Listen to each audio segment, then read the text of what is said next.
Loss ఏంజల్స్లో చెలరేగుతున్న కార్చిచ్చుల కారణంగా ఈ ఏడాది ఆస్కార్ అవార్డులను రద్దు చేస్తారా అనే ప్రశ్న తలెత్తింది. ఆస్కార్ అవార్డు 2025 ఆస్కార్ అనేది చలనచిత్ర పరిశ్రమకు అందించే అత్యంత ముఖ్యమైన మరియు ప్రతిష్టాత్మకమైన జీవిత చరిత్ర పురస్కారంగా పరిగణించబడుతుంది. సినిమా రంగంలోని వివిధ రంగాల్లో పనిచేస్తున్న కళాకారులకు ఈ అవార్డును అందజేస్తారు. ఈ సందర్భంలో ప్రతిష్టాత్మక ఆస్కార్ 2025 అవార్డు వేడుకను ఈ సంవత్సరం నిర్వహిస్తారా లేదా అనేది స్పష్టంగా తెలియలేదు.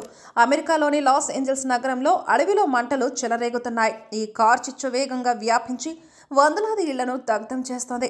ఈ ఘోర ప్రమాదంలో ఇప్పటికీ 25 మందికి పైగా చనిపోయారు. దీంతో ఈ ఏడాది ఆస్కార్ వేడుకలు జరగడం అనుమానంగా మారింది.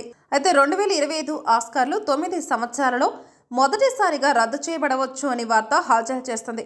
ఈ క్రమంలో చాలా మంది లాస్ ఏంజల్స్ నివాసితులు నిరాశకు లోనవుతున్న మరియు చాలా బాధలు ఎదుర్కొంటున్న సమయంలో వేడుకలు జరుపుకోవడం సరికాదని అకాడమీ బోర్డు భావిస్తోంది. లాస్ ఏంజల్స్ అడవి మంటల కారణంగా ఆస్కార్ 2025 నామినేషన్లు ఇప్పటికే వాయిదా పడ్డాయి.